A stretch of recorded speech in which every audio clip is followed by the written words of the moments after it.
Bonjour et bienvenue à tous les participants de toute l'Europe qui se joignent à nous pour notre événement sur l'oncologie intégrative organisé par le groupe d'intérêt des membres du Parlement européen sur la médecine et la santé intégrative.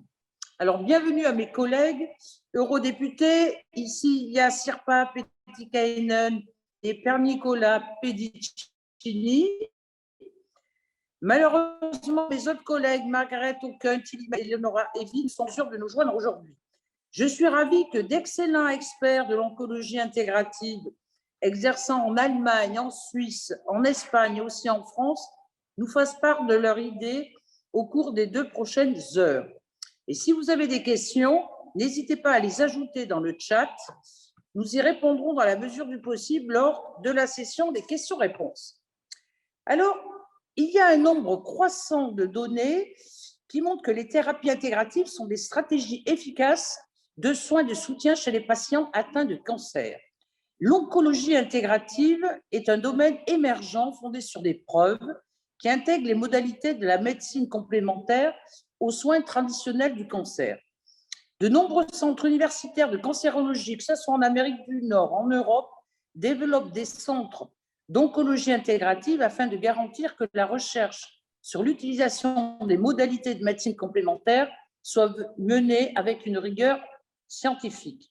Alors, vous savez qu'à l'heure actuelle, au niveau du Parlement européen, la Commission a proposé une stratégie pour lutter contre le cancer et qu'en parallèle, il y a une commission spéciale pour lutter contre le cancer où on a abordé énormément la prévention, le diagnostic, le traitement, l'accès aussi aux médicaments.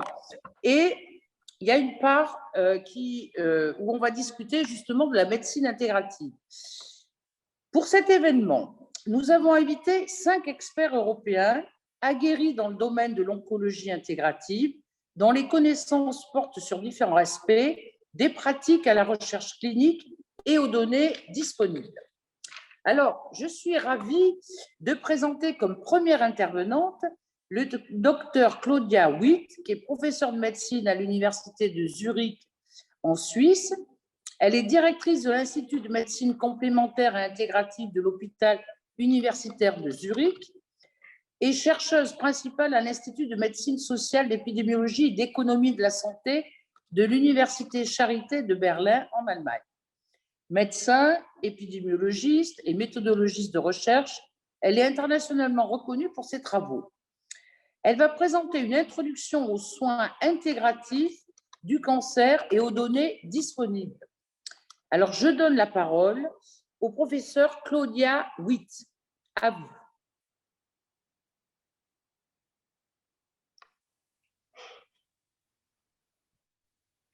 Good afternoon, ladies and gentlemen. Bonjour à tous, mesdames et messieurs.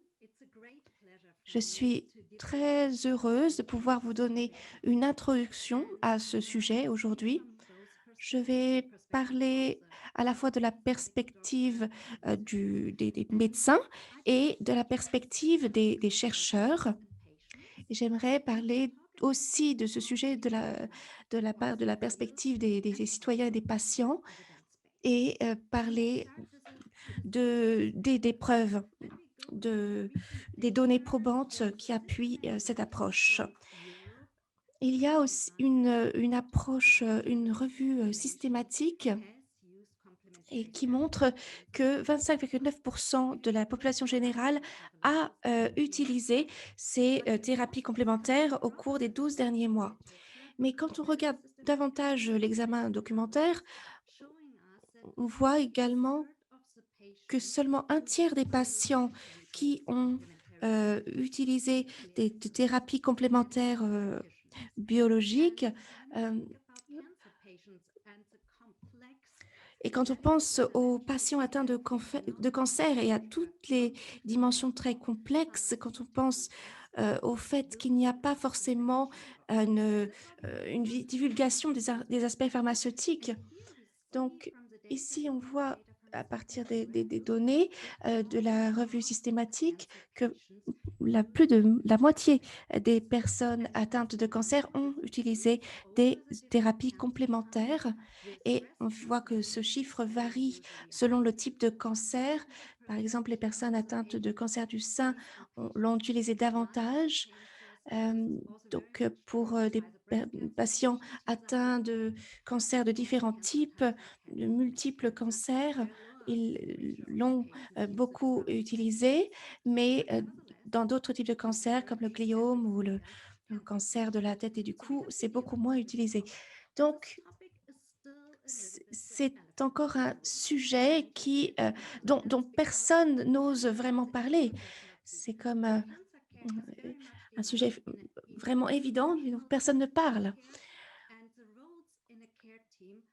Et c'est d'habitude, les rôles dans une équipe de soins sont très bien définis. Et quand on parle de thérapie complémentaire, généralement, on voit le patient qui est au milieu et en fait, finalement, quand on parle de thérapie intégrative, le patient peut se diriger vers différentes personnes.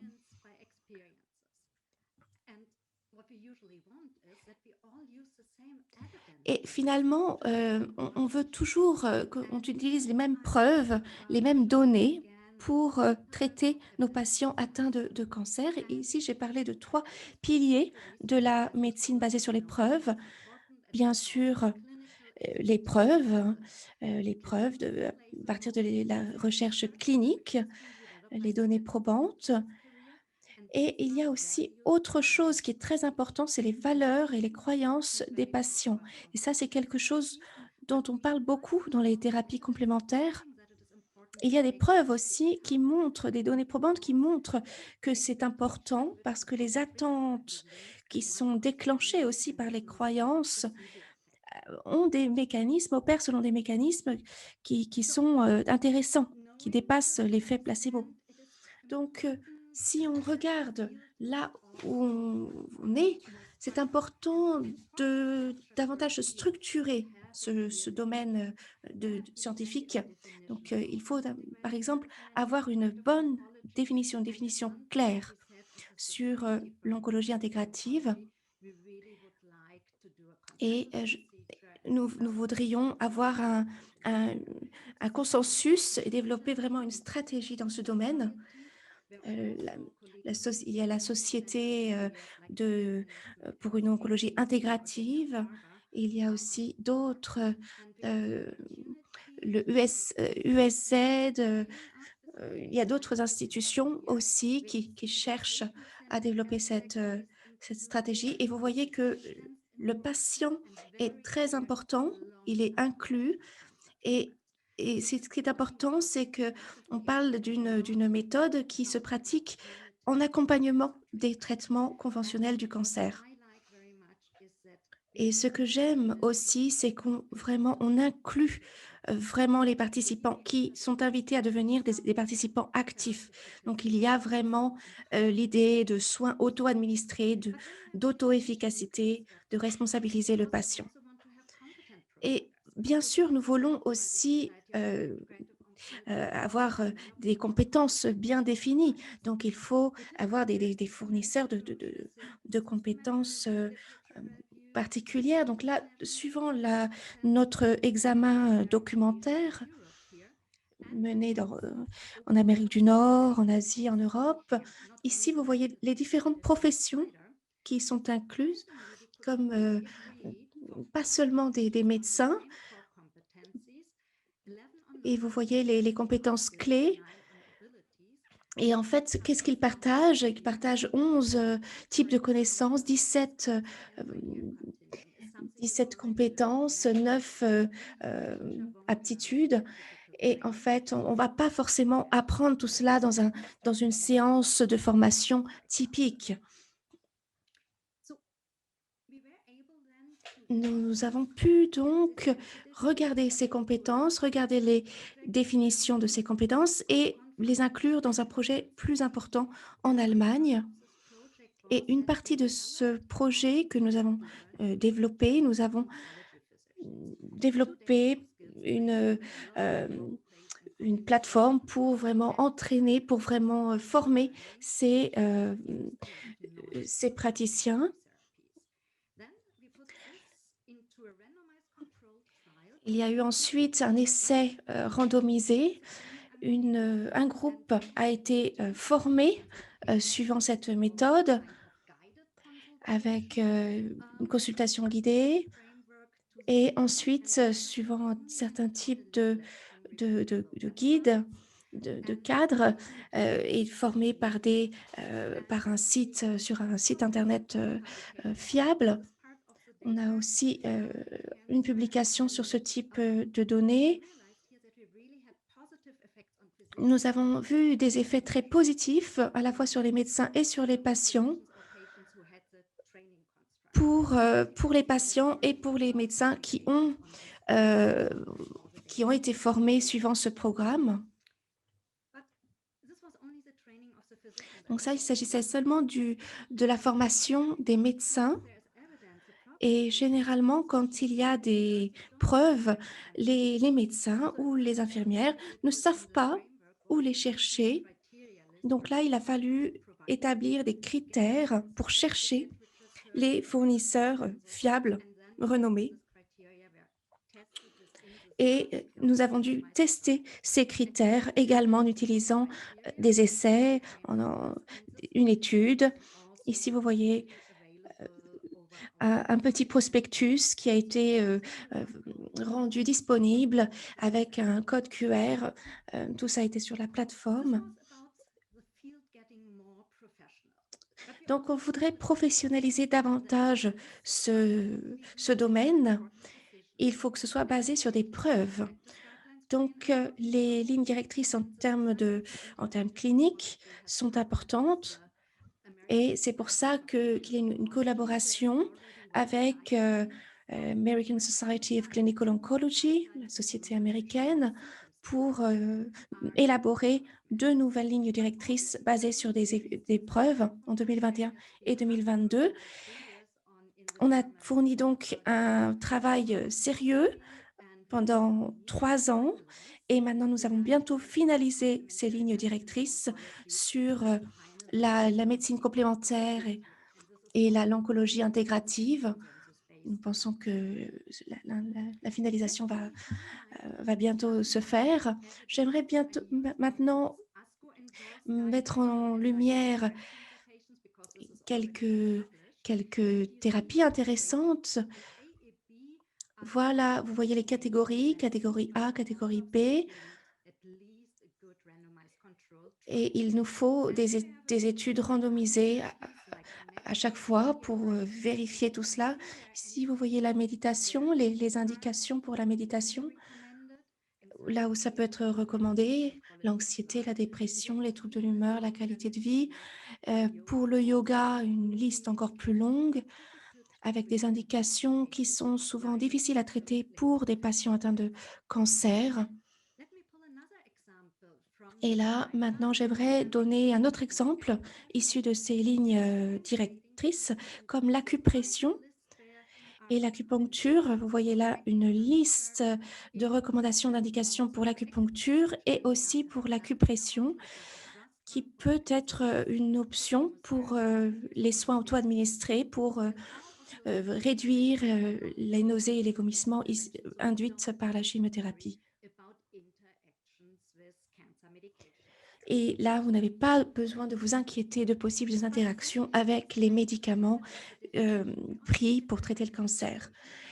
Donc là, qu'en est-il de la mise en œuvre dans les centres de cancérologie? Là, nous voyons ici aux États-Unis.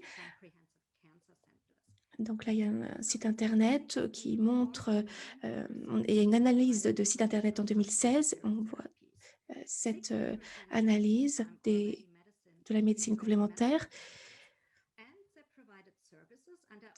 Et ils ont pu, ces centres de cancérologie, fournir des services de médecine intégrative. Vous voyez ici l'acupuncture, 72%, le sport, la méditation, le yoga, compléments alimentaires, etc. Donc, on a des informations qui sont disponibles. Les centres de cancérologie peuvent inclure cela. Et là, il y a aussi un autre projet, notre projet soutenu par la Commission européenne et la campagne CAM sur les preuves de différentes méthodes aussi. J'aimerais donc résumer un peu cela. Je pense qu'on voit qu'il y a une forte utilisation de ces thérapies. On voit qu'il y a aussi un potentiel pour des soins auto-administrés, pour la responsabilisation des patients, mais le domaine d'application est très hétérogène et de nombreuses disciplines de cette médecine intégrative ne sont pas encore utilisées. Nous avons une définition, nous avons des compétences clés, nous pouvons former les fournisseurs, les médecins. Les preuves sont de plus en plus nombreuses, les données sont de plus en plus nombreuses pour supporter, pour soutenir cet type de médecine. Et il y a la recherche qui continue sur ce sujet. Nous devons davantage former les professionnels de santé et nous devons avoir plus de données aussi sur ce type de thérapie. Nous devons aussi avoir une gestion de la qualité de tout ce domaine et il faut avoir un accès aussi à ce type de soins, de médecine complémentaire pour nos patients atteints de cancer. Merci beaucoup.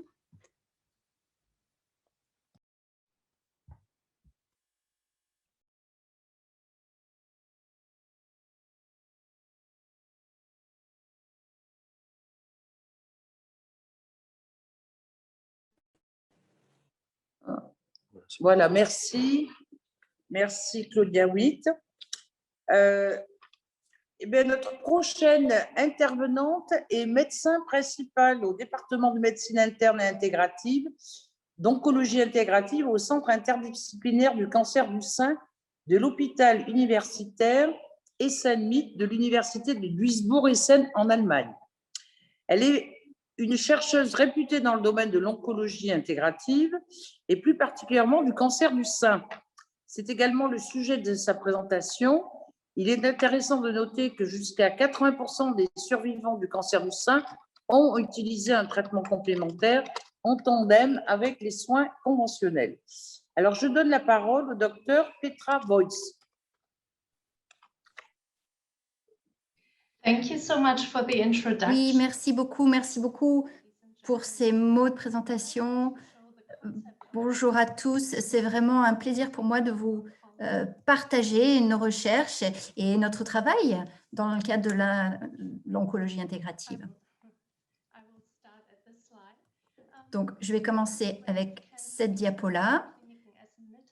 Donc, à Essen-Mitte, nous avons un centre de soins dédié à la santé intégrative dans le cadre du cancer.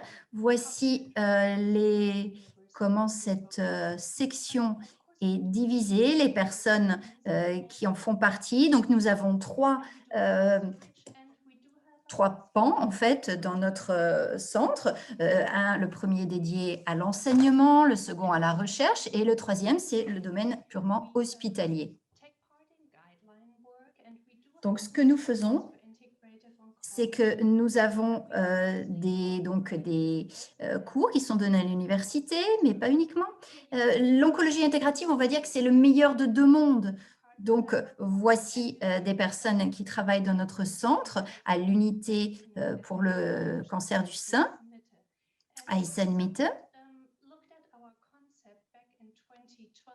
Et en 2012, c'est là que se sont penchées ces personnes sur le concept d'oncologie intégrative pour pouvoir apporter une complémentarité dans le soin aux patients. Le premier contact qui a lieu, c'est lorsque le patient séjourne à l'hôpital. Et ce qui se passe, c'est que 2 fois par semaine, des fois 3 fois par semaine, eh bien, le patient va voir un psycho-oncologiste et un infirmier, une infirmière spécialisée dans les soins pour les personnes qui ont un cancer du sein. Il y a, par exemple, beaucoup de personnes qui ont été traitées pour un cancer du sein, qui ont ensuite des douleurs dans les jambes, qui ont de la fatigue. Donc, à ce moment-là, par exemple, pour les douleurs dans les jambes, dans les membres inférieurs, on a des traitements possibles tels que l'acupuncture ou la phytothérapie, par exemple. Nous avons aussi des thérapies de relaxation, donc qui vont faire se coïncider le travail du corps et de l'esprit, telles que la relaxation, par exemple.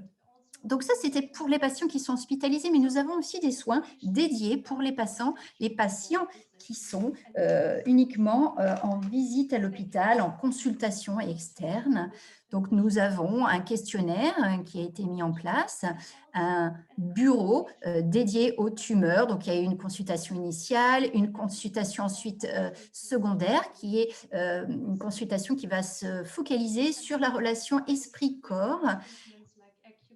Et à ce moment-là, nous avons une série de thérapies complémentaires possibles, l'acupuncture, la thérapie neurale, la phytothérapie, de la psychologie aussi, l'utilisation de ventouses, par exemple.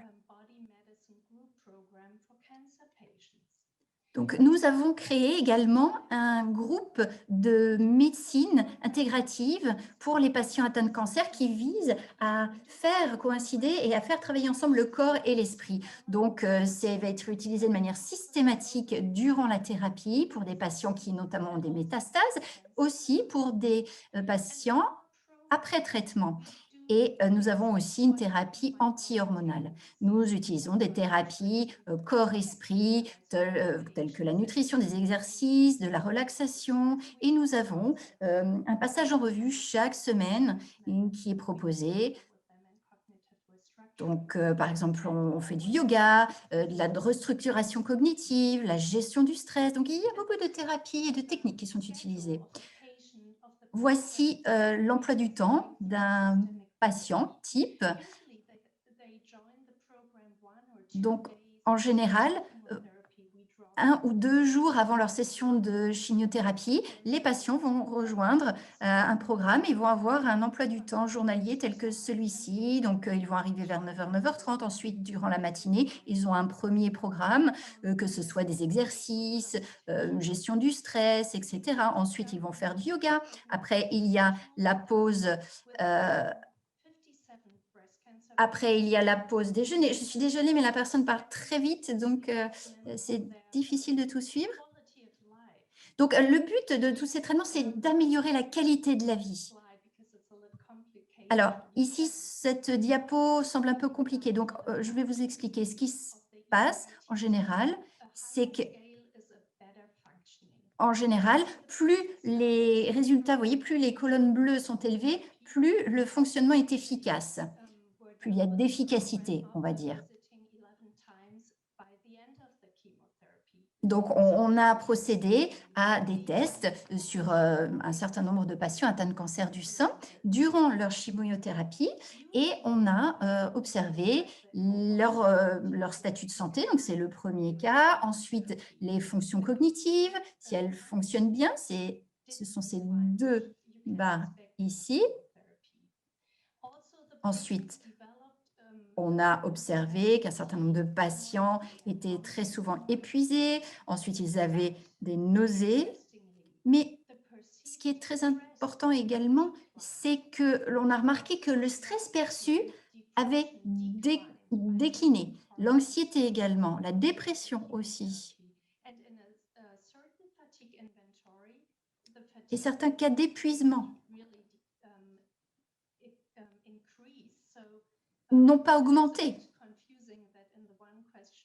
Donc ça, c'était un petit peu perturbant pour nous parce que c'est ce qui est apparu dans certains questionnaires. Mais en règle générale, ce qu'on peut dire chez tous les patients, ce qui est une constante, c'est que leur niveau de stress ont décliné.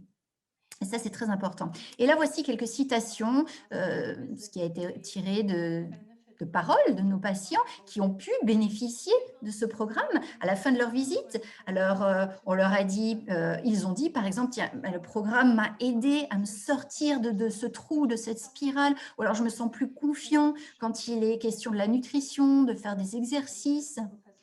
Et 5 ans après avoir participé à un programme, quelqu'un m'a même dit, à travers le diagnostic, eh bien, on peut expérimenter une perte de contrôle. Et grâce à ce programme, eh bien, j'ai pu regagner une certaine forme de contrôle. Et c'est quelque chose qui est vraiment durable. Donc, on voit bien que les personnes ne sont pas seulement accompagnées à travers une maladie, mais elles sont accompagnées dans la vie. Donc, ça va bien au-delà de la maladie elle-même.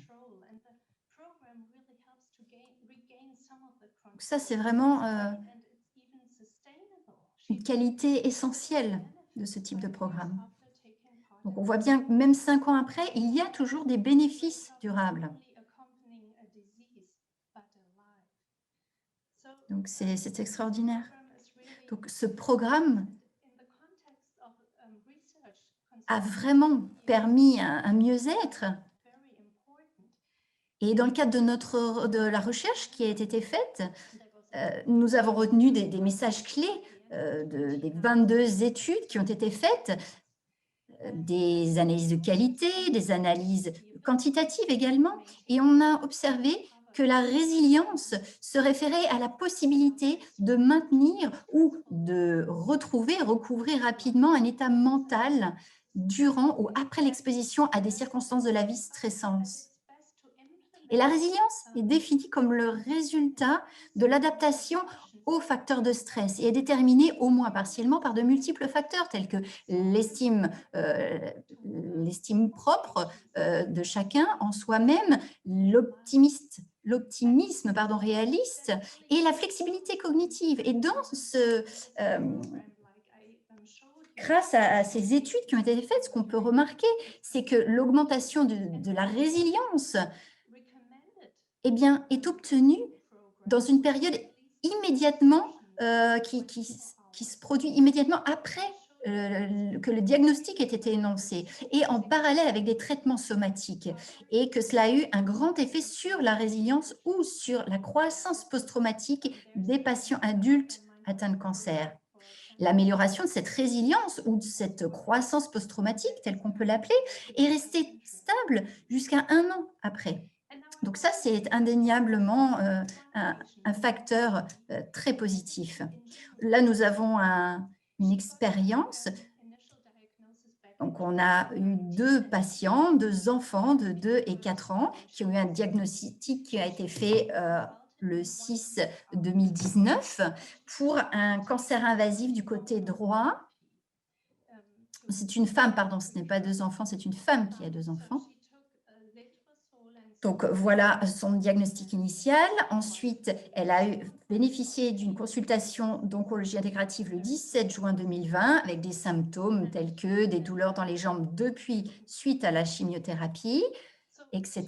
Elle avait des problèmes de sommeil, également un épuisement intense, des bouffées de chaleur.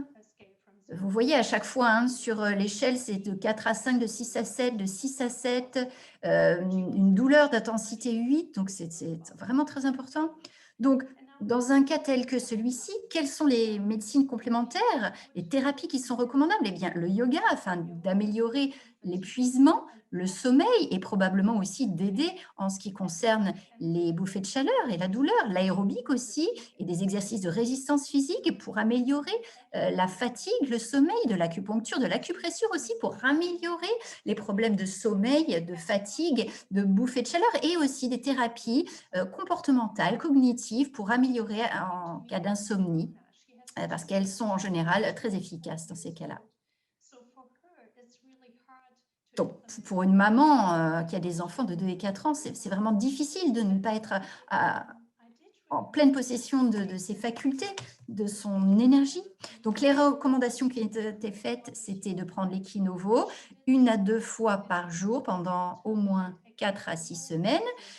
Également une thérapie à base de ghee d'Abnobabiscom Mali avec ces doses-là 2 à 3 fois par semaine. Et je l'ai revue lors d'un rendez-vous le 12 août 2020 et elle m'a dit que grâce à une dose accrue de gui, eh bien, les rougeurs locales avaient diminué et qu'elle n'avait plus de douleur dans les articulations. Donc, il y a vraiment des points positifs. Ma conclusion, c'est que les thérapies d'oncologie intégrative ont un réel potentiel en ce qui concerne l'amélioration de la qualité de la vie, la fatigue, la douleur, les insomnies dans la vie des personnes. Cela accroît également la résilience et donc ça peut provoquer, ça peut permettre d'être un traitement parallèle, réel au traitement somatique. Et les patients ont ainsi la sécurité d'être traités, mais avec, bien sûr, des données scientifiques et médicales qui sont surveillées. Et c'est ainsi pour eux l'opportunité de bénéficier du meilleur des deux mondes. Pour ce faire, bien sûr, un aspect d'impartialité et de confiance est nécessaire. Merci beaucoup. Merci, Petra Voice, de cette intervention. Et je vois que toutes les deux, que ce soit Claudia Witt ou vous mettez toujours le patient quand même central. Hein. Et ensuite, on voit qu'il y a une vision un peu transversale suivant un peu les symptômes qu'ont ces gens avec une bonne analyse des patients. Maintenant, je vais introduire notre prochaine conférencière. Elle est directrice de l'Institut de santé, de médecine et d'oncologie holistique IMO à Barcelone, Lleida, en Espagne. Elle est oncologue de formation, chercheuse réputée en oncologie, enseignante et praticienne elle-même de plusieurs formes de médecine complémentaire et intégrative. Et elle va faire une présentation sur le traitement intégratif des patients atteints de cancer dans son institut en Espagne. Alors, je donne la parole au docteur Natalia Heres. Thank you very much for your invitation. Merci beaucoup pour votre invitation. Merci. Je vais essayer de partager ma présentation.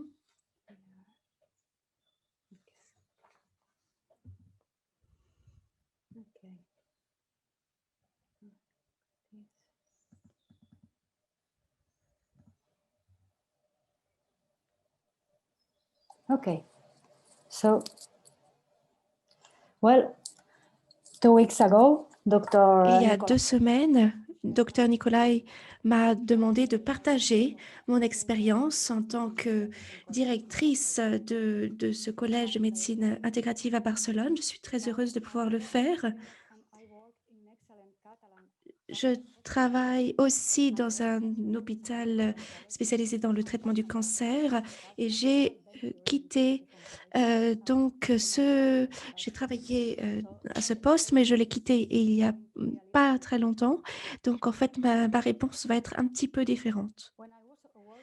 Lorsque je travaillais au service oncologie de cet hôpital de Barcelone, il y a quelques années, j'avais des objectifs clés en tant qu'oncologue. Et un de ces objectifs, c'était qu'il y avait le traitement de la tumeur et il y avait de l'autre côté les soins palliatifs, les soins de soutien. Il y avait 2 choses séparées. En ce qui concerne les soins palliatifs, ceux-ci étaient appliqués au traitement du cancer pour que les patients puissent vivre plus longtemps. Donc, le confort était la priorité.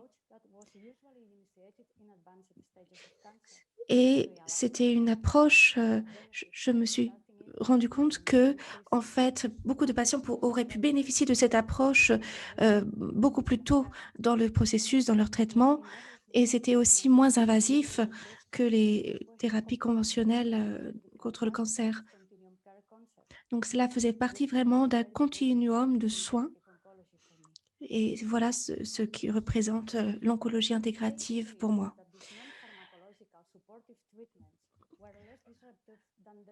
Donc, d'après mon expérience, cette oncologie intégrative est moins invasive, moins perturbante que les traitements conventionnels. Il est non pharmacologique Et le but, c'est non seulement le confort, mais d'atteindre une certaine résilience. Voilà, les personnes atteintes de cancer souhaitent être résilientes.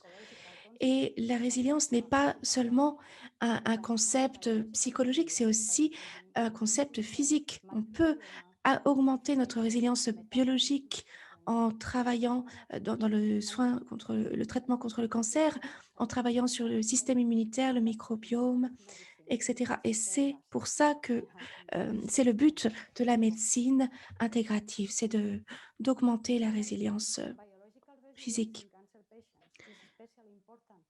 C'est très important pour les patients atteints de cancer.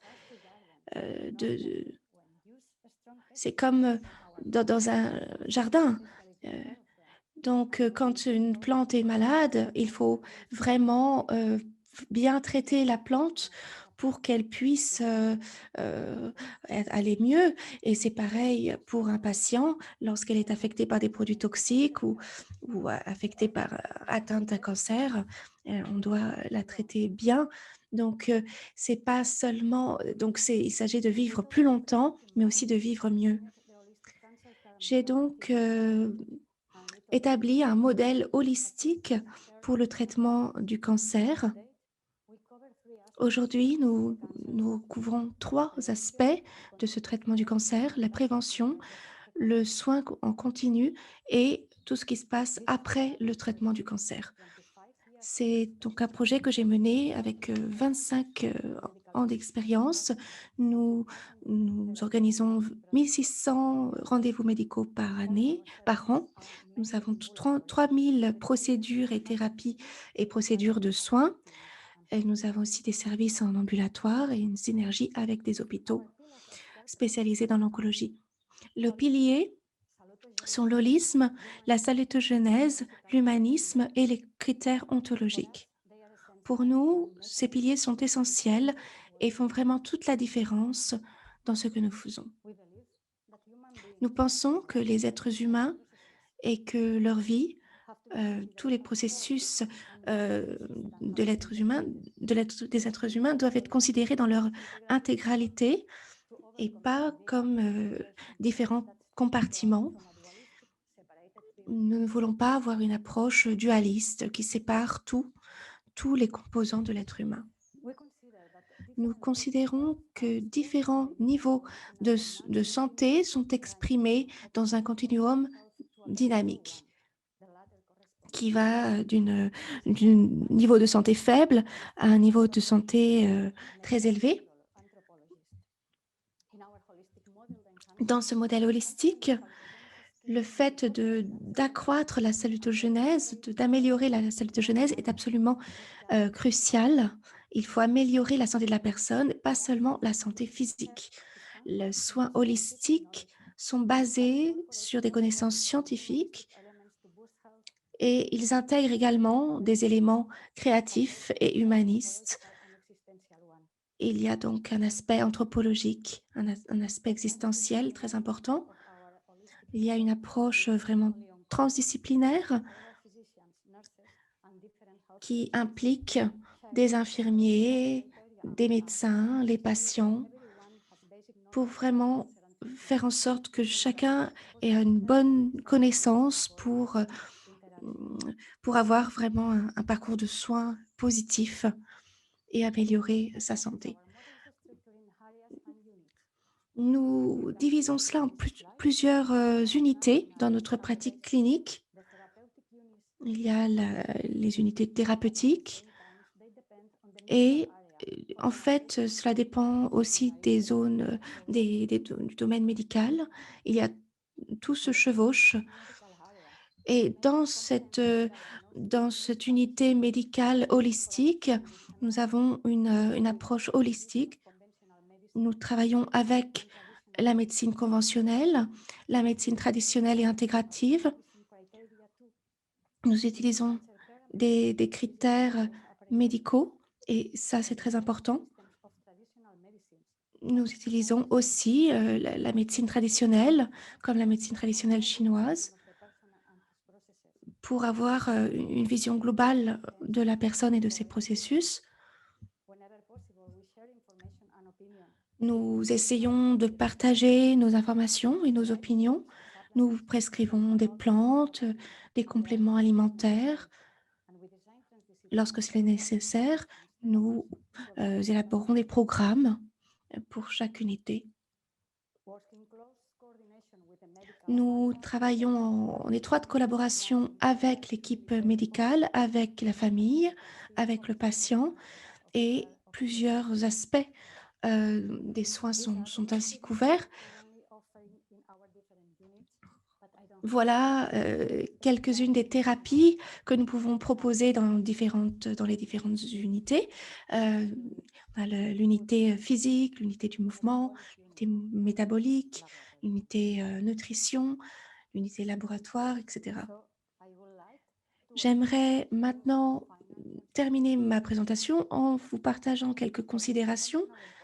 Pour moi, l'oncologie conventionnelle au XXIe siècle maintient toujours sa vision du cancer à partir d'un paradigme biomédical centré sur la science. Et on voit qu'il y a la science séparée du patient et tout est décrit en termes très médicaux. En revanche, la perspective holistique dans le traitement du cancer redonne à la personne sa souveraineté sur sa vie et sa santé, reconnaissant qu'une personne ne se résume pas à sa maladie et il y a vraiment une interaction entre le corps, l'esprit. Il y a une nouvelle science humaine qui s'élabore.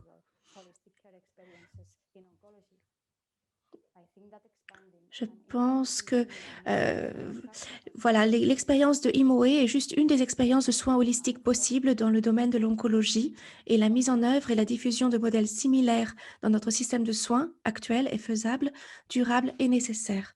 Merci beaucoup.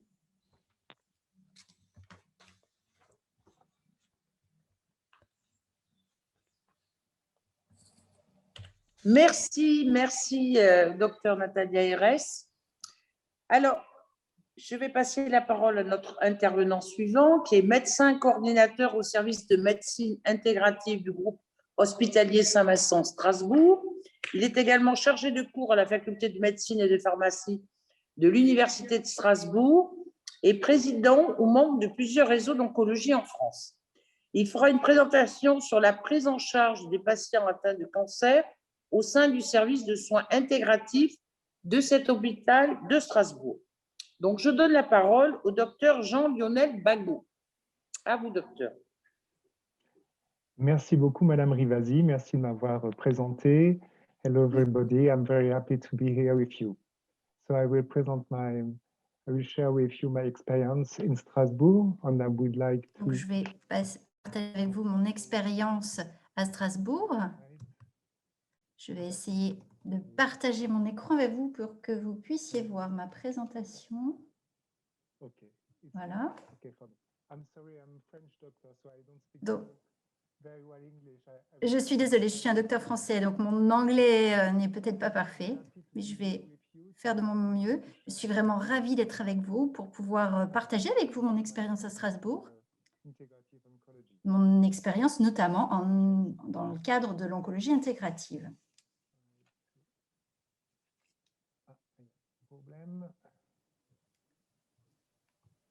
Okay, that's my disclosure of interest because I Donc, was expert for the free. Voilà ma déclaration d'intérêt parce que j'ai été expert auprès d'un groupe d'homéopathie français.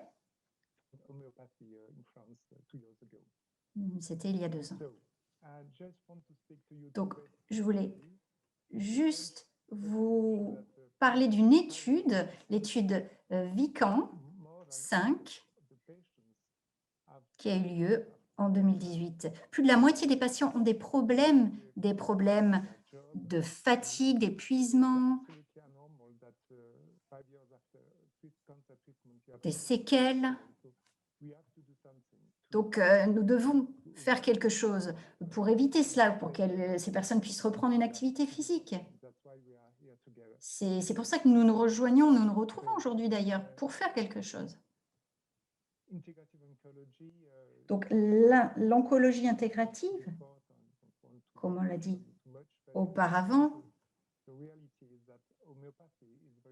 s'adresse à la réalité qui est la suivante, c'est que l'homéopathie, c'est très présent dans le système français en matière de médecine complémentaire.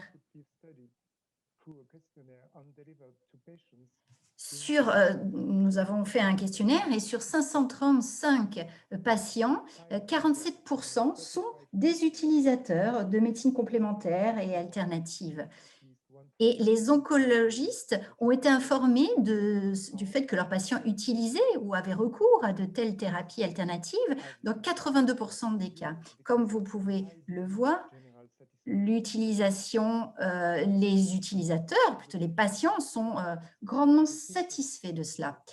Vous pouvez voir ici les différents symptômes qui ont fait que les patients ont utilisé ces thérapies intégratives.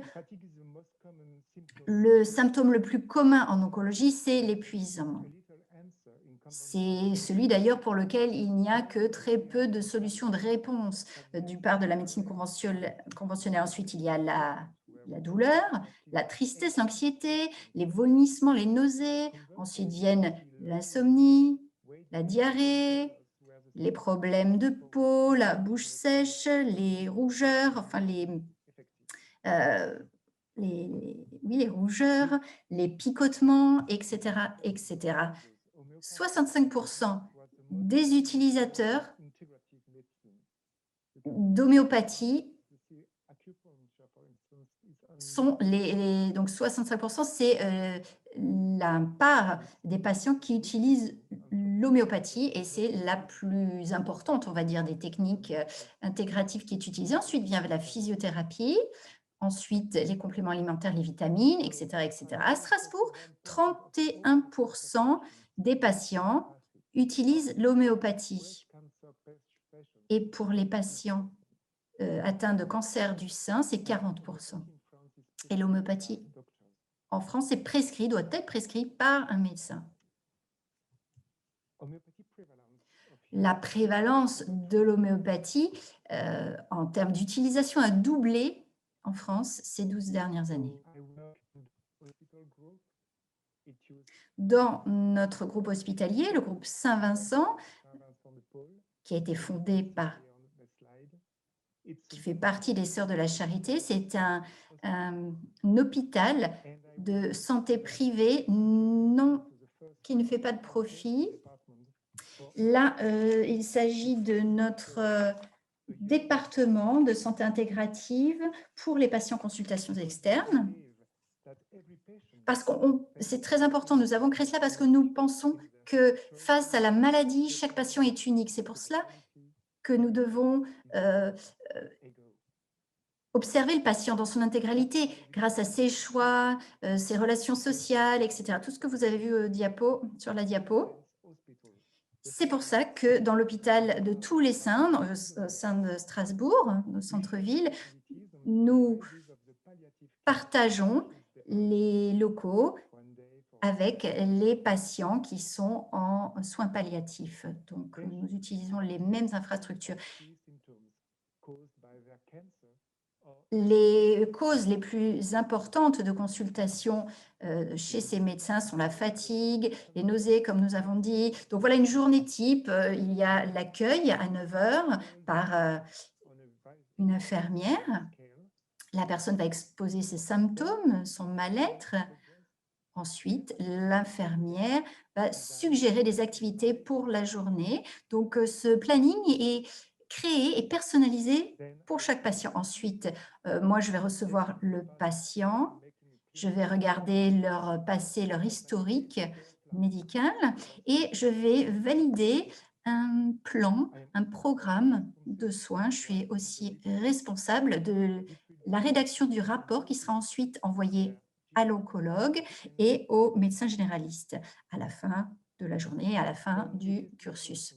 Il est très important de ne rien imposer aux patients, mais plutôt de respecter leurs souhaits et qui ils sont, leur culture, leurs croyances.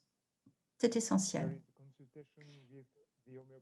là, il y a une consultation d'homéopathie avec un homéopathe, aussi avec un acupuncteur. Nous prescrivons aux sorties également un traitement homéopathique totalement individualisé. Et les patients peuvent bénéficier de sessions d'acupuncture, travaillant sur les neuropathies qui sont les plus courants des effets secondaires après les traitements pour le cancer. La fatigue également est très, très fréquente. Donc, apparemment, les sessions d'acupuncture fonctionnent très bien dans ces cas-là. L'auriculothérapie également est une des techniques les plus utiles pour la gestion de la douleur. Donc là, nous utilisons l'auriculothérapie avec le nitrogène, qui est moins douloureuse qu'avec les aiguilles, pour s'adresser au stress, à l'anxiété, la fatigue, les douleurs. Eh bien, nous utilisons également des thérapies complémentaires parce que ce sont souvent des effets indésirables des sessions de chimiothérapie. Donc, pour cela, il peut y avoir des entretiens avec une psychologue qui est très important pour faire connaissance et pour que le patient puisse exprimer tout ce qu'il a à dire, partager. Il y a aussi des séances d'hypnose thérapeutique qui est aussi très efficace pour la gestion de la douleur ou aussi pour aider au lâcher-prise, qui est essentiel. Nous utilisons également un casque de réalité virtuelle qui est très intéressant pour les personnes qui souffrent de douleurs aiguës, se plonger dans une autre réalité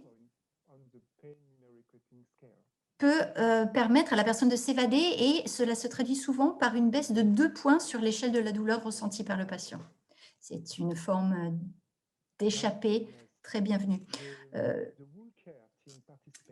Nous avons ici à 12 heures toute l'équipe qui prend part à une session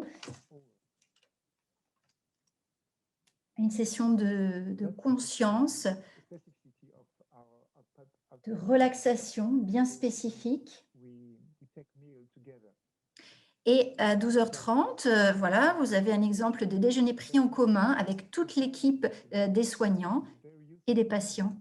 Et c'est très important pour nous d'échanger, de partager le repas ensemble, d'échanger à ce moment-là. Donc, après l'après-midi, le patient peut avoir un rendez-vous avec un diététicien ou bien prendre une sieste, faire une sieste s'ils sont fatigués. Nous avons des lits spécialement prévus à cet effet.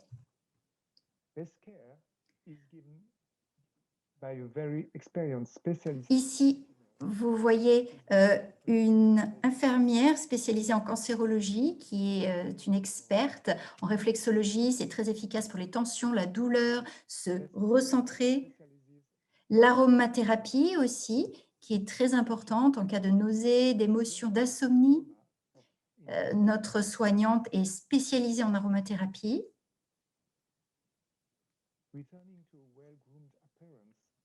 Pour ensuite nous pencher sur l'apparence, pour prendre soin de cet extérieur, nous avons une esthéticienne spécialisée et à la fin de la journée, vous pouvez le voir, le patient rentre chez lui, la personne rentre chez elle et on peut dire que la mission est accomplie parce que le bien-être physique est là, le soin a été produit, le moral va mieux. Donc, c'est grâce à une équipe multidisciplinaire qui a permis, grâce à une gestion coordonnée, d'aider toutes ces personnes à traverser leurs difficultés.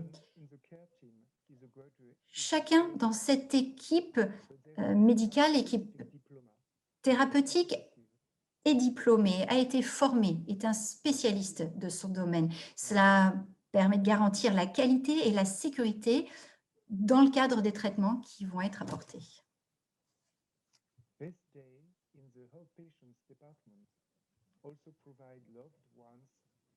Et grâce à cela, nous procurons aussi une meilleure qualité de vie aux proches de nos patients. Et toute notre équipe de soignants est ravie de travailler dans ces circonstances-là et de s'occuper de ces patients parce qu'ils en voient les grands bénéfices. Our outpatients department is open every Friday. Donc, notre département de consultation externe est ouvert tous les vendredis. À cause du contexte de Covid actuel, nous ne pouvons plus accueillir que 4 patients par jour.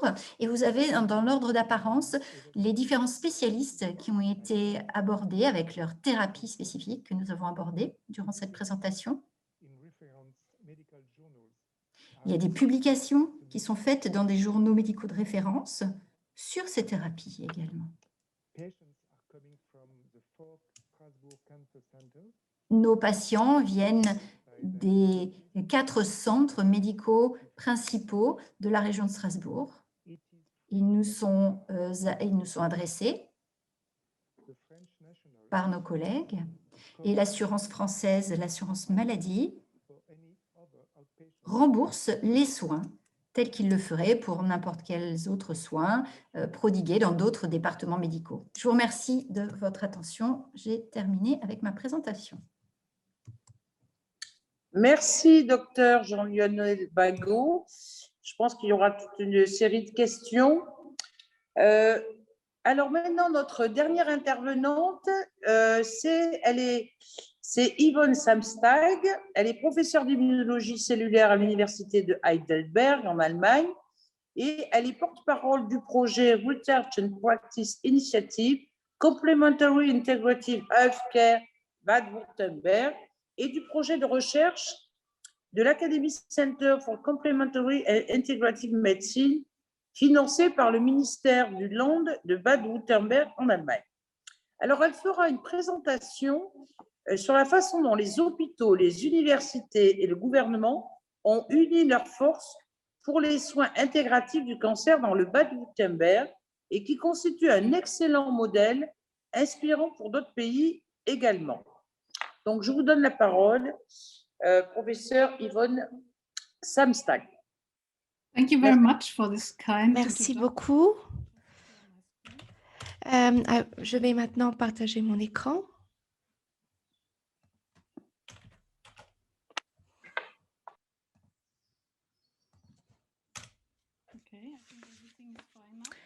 Voilà, je pense que tout est bon maintenant.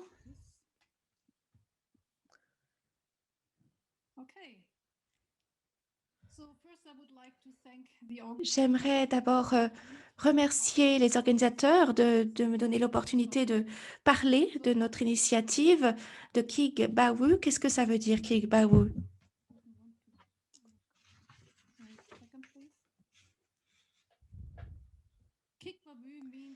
Kig Bawu, c'est une approche complémentaire, de médecine complémentaire du Bade-Württemberg. Deux consortiums se sont joints pour cette initiative. ASKIM, Akademisches Zentrum für Complementary und Integrative Medicine, qui a été créé en 2016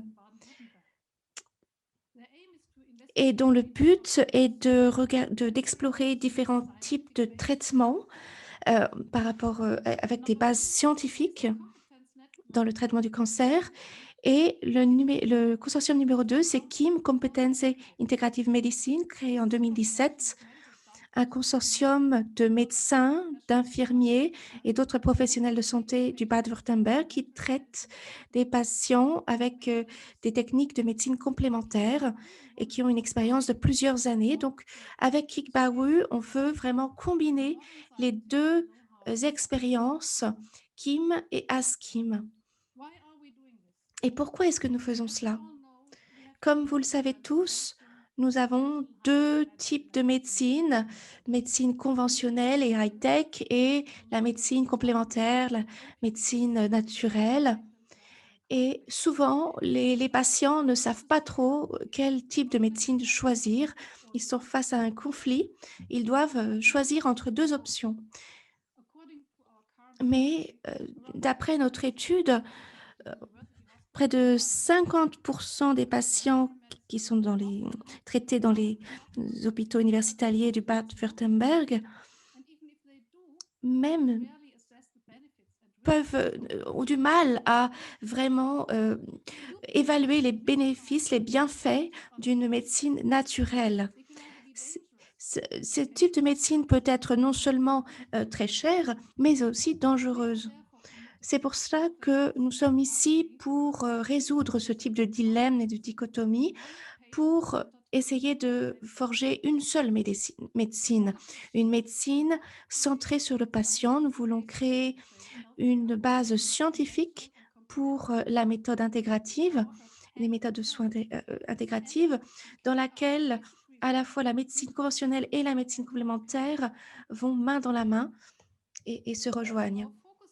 Ce sur quoi nous voulons nous concentrer ici, ce sont les maladies comme les maladies infectieuses, les maladies inflammatoires chroniques, les cancers, le stress chronique. Et pour cela, nous voulons compiler les connaissances empiriques existantes. Nous voulons ensuite concevoir une équipe, une recherche interdisciplinaire et interprofessionnelle et proposer cela. Donc, quelle est la valeur ajoutée de Kickbaowu? C'est accroître la satisfaction des citoyens à travers une médecine humaine centrée sur le patient. Parce que bien sûr, les patients veulent quelque chose de fiable et quelque chose qui soit adapté à leurs besoins. Donc, c'est important d'avoir une approche interdisciplinaire. Il faut donc une formation, une éducation de très haut niveau pour les professionnels. Et nous voulons accroître cela et soutenir cela par une recherche. C'est important aussi d'avoir vraiment un esprit d'équipe pour que les professionnels de santé travaillent ensemble et avec respect. Donc, il faut aussi des formations interprofessionnelles, des cours interprofessionnels. Donc, bien sûr, nous parlons aussi des innovations actuelles comme la digitalisation, la médecine personnalisée.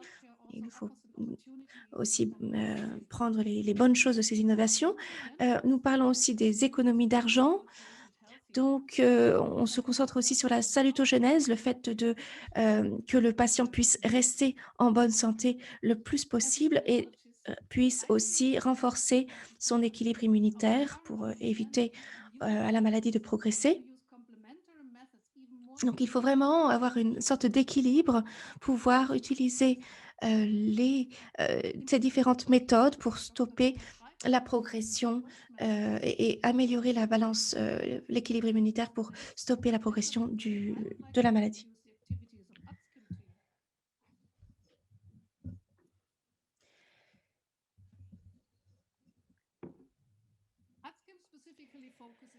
Upskim se concentre sur la recherche translationnelle et le fait de former des professionnels de santé.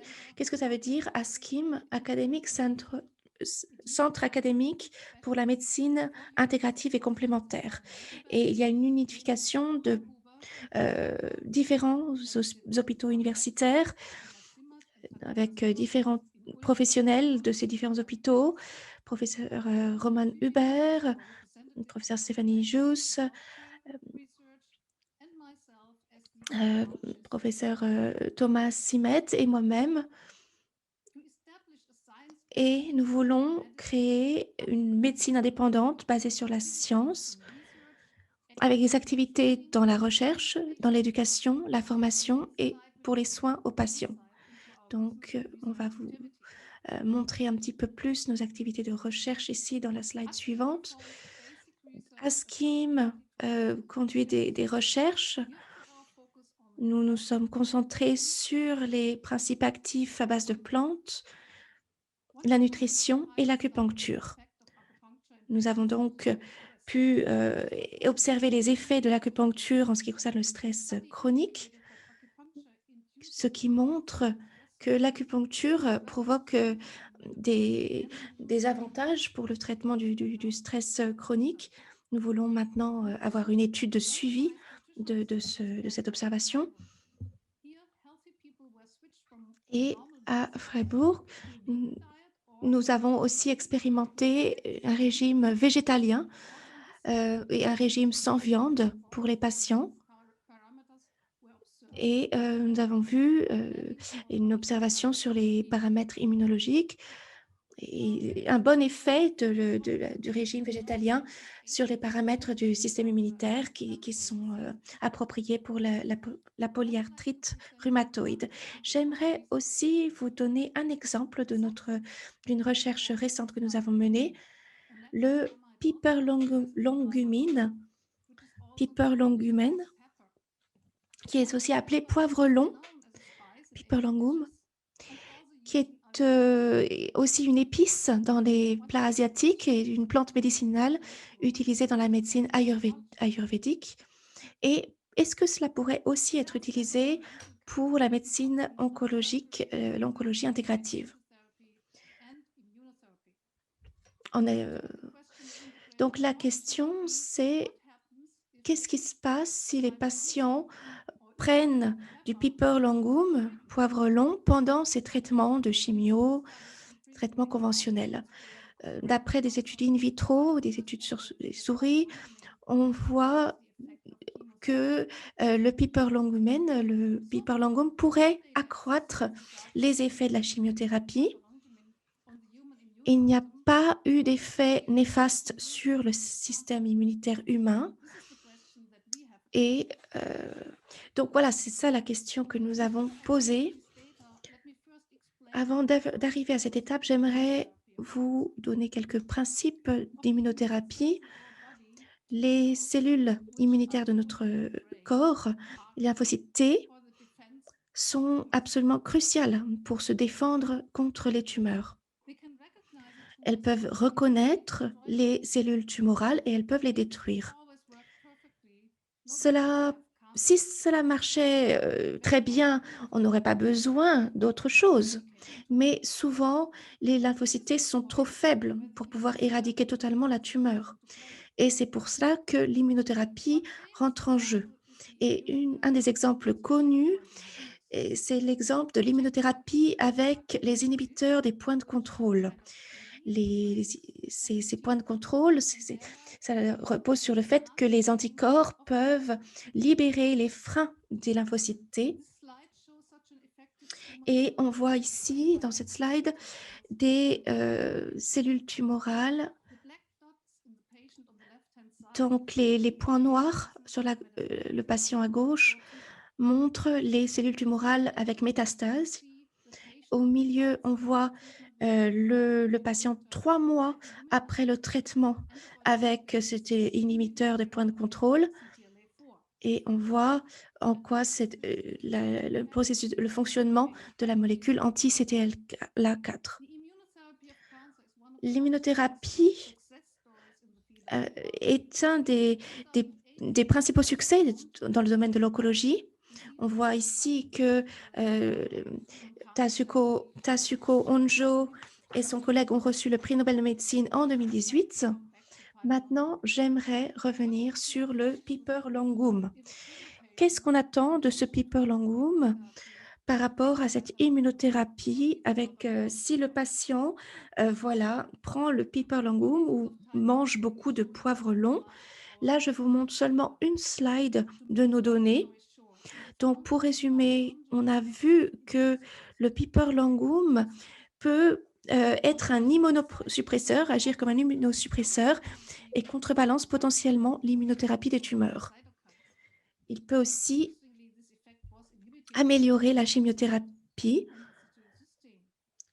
et agir comme améliorer aussi les antioxydants. On a vu donc l'effet sur les lymphocytes T du Piper longum. Et on peut aussi voir l'activation des lymphocytes T avec ou sans le Piper longum à gauche. Donc, on voit que la cytotoxicité des lymphocytes T a été vraiment fortement réduite par le Piper longum. Et donc, la destruction des cellules tumorales est aussi est réduite avec le piperlangum. Donc, non seulement il peut améliorer les effets de la chimiothérapie, mais le piperlangum est aussi un immunosuppresseur. Donc, il peut probablement contrebalancer l'immunothérapie des tumeurs. En même temps, cette observation peut avoir aussi des effets sur les patients atteints de polyarthrite rhumatoïde. Donc, ça pourrait représenter une nouvelle option thérapeutique pour les patients atteints de polyarthrite rhumatoïde, mais nous devons effectuer plus de recherches pour confirmer cela. J'aimerais ensuite terminer en donnant quelques mots de conclusion par rapport à la recherche dans le domaine de la médecine intégrative et complémentaire. D'abord, les financements publics ne sont pas franchement disponibles, ne sont pas vraiment disponibles pour cette recherche indépendante dans la médecine intégrative et complémentaire. Il y a un manque d'acceptation, il y a un manque aussi de données scientifiques fiables sur ces études et les mécanismes et les effets sont souvent vagues. Il y a un risque d'interférence avec la médecine conventionnelle. Donc, j'espère que je vous ai convaincu qu'avec plus de recherche, on pourrait éliminer certaines de ces critiques. Donc, nous avons maintenant de nouveaux outils de recherche nouveaux et très sensibles pour explorer davantage cette médecine intégrative. Donc, il est maintenant temps d'établir un dialogue stratégique pour associer nos efforts pour une médecine intégrative globale. Notre but, c'est d'avoir une médecine globale pour le patient. J'espère que vous avez été intéressés par notre expérience et j'espère que nous pourrons avoir aussi du soutien financier pour notre travail. Et j'aimerais vous remercier pour votre intérêt dans ma présentation. C'est la fin de ma présentation. Je vous remercie. Merci, professeur Yvonne Samstag. On a entendu votre demande pour faire des études. Moi, je trouve que c'est intéressant de faire des études cliniques sur cette piperlongum, parce que si ça a un pouvoir immunodépresseur et si ça peut soigner des tumeurs, ce serait très bien. Alors, le tout, il faudrait ouvrir la recherche. Alors, c'est vrai qu'il y a pas mal de recherches sur le plan européen, mais sur justement des végétaux comme ça et voir si ça a un effet. Donc, il faudrait ouvrir la recherche. Mais donc, après toutes ces présentations passionnantes et démontrant ce qu'une approche intégrative peut apporter à la santé, au bien-être et à la qualité de vie des patients, parce que là, vous mettez toujours les patients au centre. Et puis là où je suis d'accord, c'est qu'il faut vraiment qu'il y ait une complémentarité entre la médecine conventionnelle et cette médecine complémentaire. Je voudrais donner la parole à mes collègues et notamment la députée européenne Sirpa Pietikäinen, qui est au PPE et qui nous vient de Finlande. Et donc, elle est membre avec moi au groupe d'intérêt médecine et santé intégrative. Donc, à toi, Sirpa.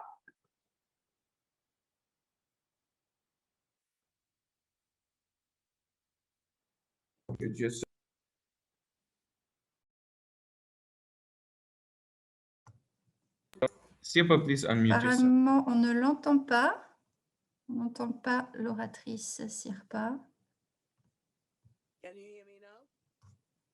Vous m'entendez maintenant? C'est bon? Oui, ça fonctionne. Merci. Tout d'abord, j'aimerais remercier tous les orateurs aujourd'hui qui ont eu des interventions très intéressantes, de haute qualité, avec beaucoup d'éléments importants. Ce sont des approches intéressantes sur le fait de traiter un patient.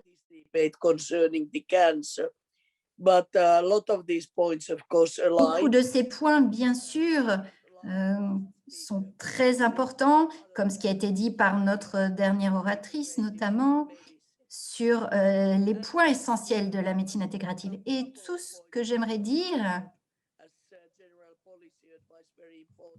c'est très important en termes de politique générale, politique de santé. Tout d'abord, c'est qu'il n'y a pas de plan cancer au sein de l'Union européenne. Il ne devrait pas y avoir un plan qui ne prenne pas en compte cette approche intégrative. Ça, c'est essentiel. Ça devrait se baser sur le fait que le patient est au centre de nos intérêts.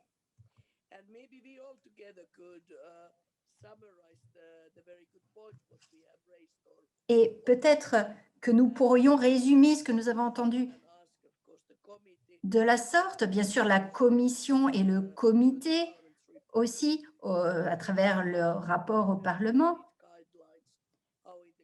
a produit des lignes directrices sur ce que les traitements devraient être. On devrait combiner certaines approches avec d'autres traitements contre le cancer et intégrer les soins après le traitement pour le cancer. Et ça, je pense que c'est essentiel. On devrait intégrer tout cela. Mais que nous ayons toujours bien à l'esprit que c'est le droit du patient de bénéficier des meilleurs traitements possibles. Du côté pharmaceutique et aussi médical, mais également pour ce qui est des traitements en médecine complémentaire. Dans le contexte du plan cancer, cette base de données qui a été créée par l'Union européenne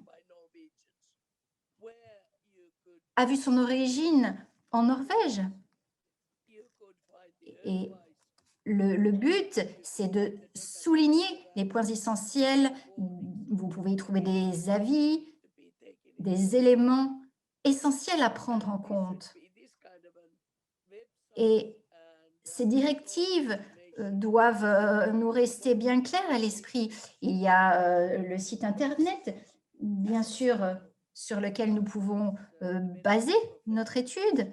Nous devons aussi agir de concert avec les professionnels de santé et tenir bien sûr en compte, tenir pour important les avis des patients, leurs croyances. Pour finir, dans le contexte du plan anti-cancer, et bien sûr plus tard aussi, quand il était question des traitements complémentaires et alternatifs, nous savons tous que nous manquons de recherche. Et c'est pour cela que nous manquons de résultats. Et nous avons déjà entendu plus tôt qu'il ne s'agit pas d'une question de ne pas avoir la méthodologie. Ce n'est pas une question de ne pas avoir des données fiables ou des résultats fiables. La question plutôt est la suivante, c'est que nous n'avons pas un financement de l'Union européenne car nous n'avons pas d'États membres qui ont produit de telles données. C'est pour ça qu'on a un problème pour ce qui est de soutenir financièrement les traitements. Donc là, ce sont nos demandes clés que le programme contre le cancer, le traitement, puisse prendre tout cela en compte. Et j'aimerais à nouveau remercier Michel et mes autres collègues également pour tout leur travail à long terme qu'ils font. Ils sont très déterminés au sein des instances européennes et vous tous aussi pour Eurocam, pour avoir organisé cet événement et pas seulement celui-là, mais aussi pour nous avoir permis d'avoir des éléments de contexte, toutes ces informations de contexte. Et une fois encore, merci beaucoup à tous nos participants Et s'il vous plaît, continuez à partager ce message, qu'il est très important. Nous avons besoin de vos contributions. Merci à tous ces spécialistes pour leur aide et pour, oui, de nous donner tous ces éléments très importants, essentiels. Merci. Merci, Sirpa. Vous voyez, c'est très important ces témoignages parce que il n'y a pas beaucoup de députés européens qui sont sensibles à cette façon très, j'avais envie de dire, intégrative, inclusive, vous voyez, de mêler plein d'approches différentes pour le bien-être du patient. Alors, avant de passer sur des questions, le chat et des questions-réponses, si la personne de la commission, Paolo Gugli Metti, veut prendre la parole, je lui donne la parole pour quelques minutes, s'il veut nous donner le positionnement de la commission, puisque là, il y a eu la présentation d'un plan stratégique sur le cancer. Vous savez que les parlementaires ont fait une commission spéciale sur le cancer. Donc, si vous voulez dire quelques mots, je vous donne la parole. Paolo, de la commission. Merci beaucoup, Madame Rivasi, et merci pour l'invitation. On est très content d'être là aux dernières minutes, disons. Et merci vraiment aux speakers pour vraiment l'intérêt suscité par les présentations. Moi, je dirais que now I switch in English. Et je passe maintenant en anglais. Désolée. Donc là, c'est vraiment transversal, cette approche. Et pour cela, nous sommes très intéressés par les messages que vous avez partagés avec nous. Parce que je pense que l'approche de la médecine intégrative pour ce qui est l'oncologie est réellement cruciale, a un impact fort sur le parcours des patients qui ont un cancer. Je pense qu'il est de la plus haute importance d'avoir cela à l'esprit et que toutes nos approches devraient avoir à l'esprit le fait que le patient est au centre de tout cela. Vous avez parlé de la structure, du plan anti-cancer qui se base sur le fait de former différents piliers, des piliers de prévention. Deuxième pilier, c'est la détection précoce grâce à des examens. Le troisième pilier, c'est le soutien afin d'augmenter la qualité de diagnostic et de traitement. Et le pilier final, de donner un soutien pour ce qui est de la qualité de vie des patients et aussi aux survivants du cancer et à leurs familles. Donc, ces 4 piliers sont essentiels. Donc, pour cela, il y a un schéma de recherche médicale, technologique, transversale. Ça, c'est très important. Nous essayons de réduire les différences et l'inégalité à travers la situation des différents patients. En parallèle de ces piliers et de ces sujets transversaux, je pense que j'ai reconnu que tous les éléments essentiels ont été présentés par nos orateurs. Et je me souviens quelques éléments clés qui ont été abordés, qui ont retenu mon attention tout particulièrement. Je vois notamment qu'il est important que les médecines intégratives trouvent leur place vraiment très tôt dans le plan, le processus de lutte contre le cancer. C'est très important. Donc, nous devons commencer rapidement à travailler là-dessus. Ces éléments, ces mots-clés sont vraiment liés. Donc, je le cite, par exemple, les centres intégratifs, les centres d'oncologie intégrative. Le but, c'est d'améliorer, d'améliorer la qualité et le nombre de ces centres de soins. En plus, ce n'est pas tout. Le but est aussi d'améliorer l'action conjointe de ces différents centres à travers les différents pays, les États membres, donc que ça soit une action transversale.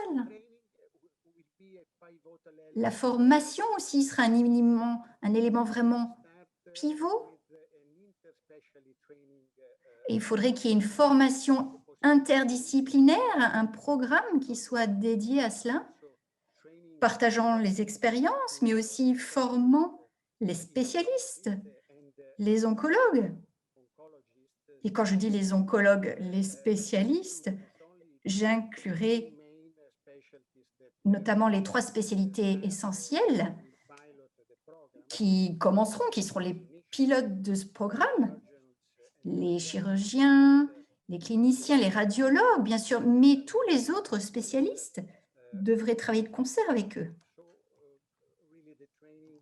Donc, réellement, la partie formation est un élément clé, je pense. Il faut que ça soit mis en place. Et bien sûr, les preuves scientifiques seront cruciales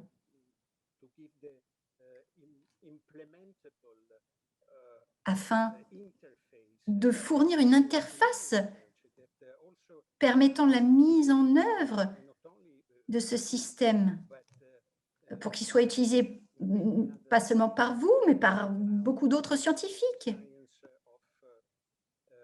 qui se penchent sur la science de l'intégration et des médecines intégratives et de l'oncologie.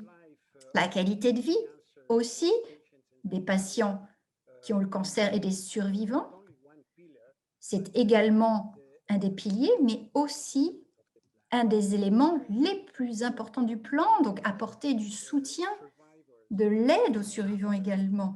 Après qu'ils soient passés à travers un processus de traitement anticancéreux. Donc, aider les patients durant leur traitement et une fois qu'ils sont en rémission aussi ou qu'ils ont été guéris.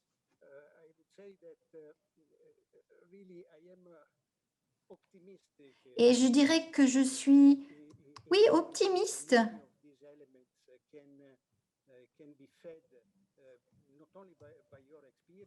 Optimiste dans le sens que ces éléments peuvent vraiment être ajoutés les uns aux autres grâce à votre aide, mais pas uniquement.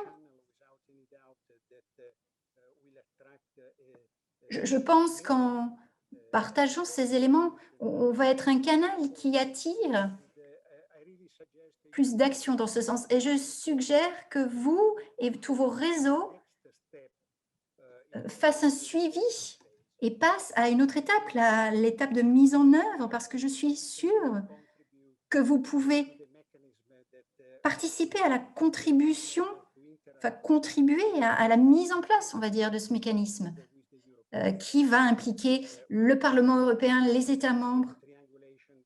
Voilà, c'est comme un triangle hein, où tout est lié.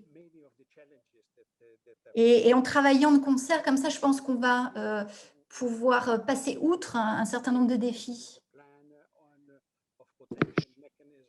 Donc voilà, bien sûr, il nous faut un plan sur des potentiels mécanismes de coopération, parler de ces questions-là, bien sûr, mais voilà ce que j'avais déjà à vous dire. Merci, merci de cette ouverture. Je ne l'ai pas toujours trouvée, moi, même au sein du Parlement européen, parce que, en fait, vous soulignez, et moi, je voudrais souligner que l'atout principal de la médecine intégrative, c'est le patient. Et ça serait bien qu'il y ait des créations d'associations de patients qui ont eu cette aide au niveau de cette médecine complémentaire, parce que ça pourrait faire bouger les lignes plus vite. Bon, maintenant, on va passer aux questions-réponses. Et donc là, je vais donner la parole à Ton Nicolai, qui est secrétaire général d'Eurocam et qui va modérer cette session. Donc, je passe le relais.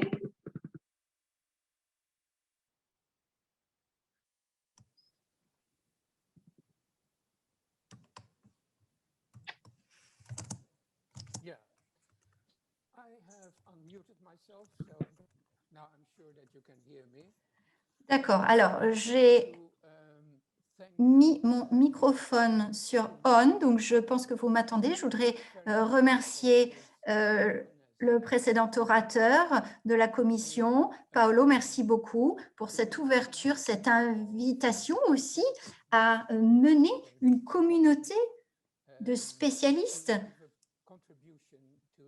dans le cadre de l'oncologie intégrative et de nous permettre, oui, de voir un futur dans cette suite. Et vous pouvez être sûr que nous allons vous contacter rapidement pour voir comment on peut avancer ensemble et comment on peut contribuer de la meilleure manière possible. Donc, nous avons vu, nous avons entendu beaucoup de présentations excellentes, très intéressantes, pleines de faits scientifiques, de recherches, de pratiques sur des traitements qui ont été apportés. Et pour certains des participants ou des auditeurs aujourd'hui, il peut s'agir d'informations totalement nouvelles. Donc, cela a généré un certain nombre de questions. C'est pour cela que les auditeurs ont la possibilité de poser des questions à nos orateurs. Vous pouvez, si vous le désirez, utiliser la fonction chat pour poser vos questions par écrit. Je lirai vos questions et je les transmettrai aux présentateurs, aux personnes qui ont fait leur présentation. J'ai déjà reçu un certain nombre de questions. La première était, nous venait d'Annika Tettinen, qui est naturopathe de Finlande, je pense, qui a une question à Dr Bago, pour Dr Bago. Elle nous a dit tout d'abord merci beaucoup pour votre présentation d'un très haut niveau. Pourquoi est-ce que le soin intégratif est si important à l'heure actuelle et comment est-ce que les médecins peuvent intégrer ces soins-là? Oui, alors tout d'abord, il ne s'agit pas d'un soin alternatif. Ce n'est pas un traitement alternatif du cancer, c'est juste un traitement alternatif. Et bon, c'est une distinction importante à faire pour moi. C'était important de partager mon expérience parce que nous avons créé le premier département de consultation externe, donc c'est très nouveau. Nous sommes aidés par l'assurance nationale qui contribue à nous aider dans cette expérience novatrice. Et j'aimerais aussi remercier le groupe hospitalier qui m'a aidé à faire cette expérience, à mettre cela en place. Et bien sûr, nous faisons des évaluations de notre travail, des publications concernant notre travail, comme je pense le font tous mes collègues. C'est vraiment un travail en cours, hein, parce qu'il s'agit de quelque chose de nouveau. Et Michel Rivasi l'a dit, que ce qui est important, c'est le patient.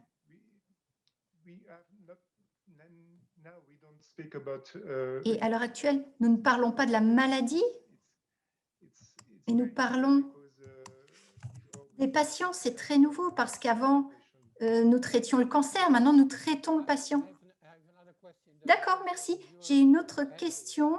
Je pense que ça vous concerne aussi. C'est sur l'homéopathie. Une question de Katharina Gass. Souvent, l'homéopathie est utilisée dans ce cadre-là. Alors, quelle est votre perspective en lien avec l'oncologie? Souvent, l'homéopathie est utilisée pour les patients cancéreux. 30% des patients qui ont le cancer utilisent l'homéopathie. Et de par mon expérience, je pense que c'est très utile parce qu'il n'y a pas d'interaction avec le traitement anti-cancer. Il n'y a pas d'effet secondaire. Donc, c'est très utile pour moi de prescrire ce type de traitement parce qu'on a des très bons résultats. Donc, j'utilise très souvent l'homéopathie dans mes traitements. Merci. Maintenant, j'ai une question à poser à professeur Samstag. Est-ce que vous voyez une différence entre les thérapies immunitaires adaptées à la partie du système immunitaire? Je ne sais pas. C'est la question, c'est si on voit une différence du piperlongum au niveau du système immunitaire. Oui, je crois que c'est ça l'idée. Nous n'avons pas regardé la partie innée par rapport à la partie adaptive du système immunitaire. C'est très important par rapport à la défense des cellules tumorales, des cellules cancéreuses. Il y a aussi l'environnement microbien qui inclut donc le système inné. Et nous allons regarder cette question. Pour l'instant, nous n'avons pas fait ça. Nous n'avons pas encore étudié cette question-là. Merci. J'ai une question, non pas pour vous, professeur Samstag, mais pour professeur Herès, sur la slide, votre diapositive sur le U, la slide avec un grand U. Je ne sais pas si cela se réfère à une unité. En fait, je ne sais pas ce que c'est. OK, donc on va continuer. Une autre question sur... Je ne sais pas pour qui est cette question, mais une question posée par Zeus. Est-ce qu'il y a plus de recherches sur les effets de la thérapie neurale?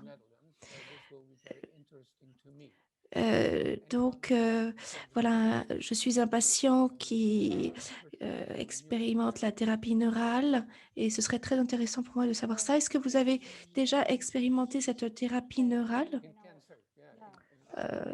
appliquée au cancer?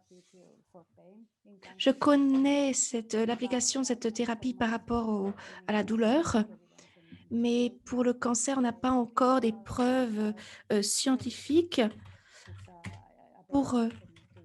Pour la douleur, c'est très intéressant. Donc, c'est une bonne technique, une bonne thérapie à utiliser par rapport à la douleur.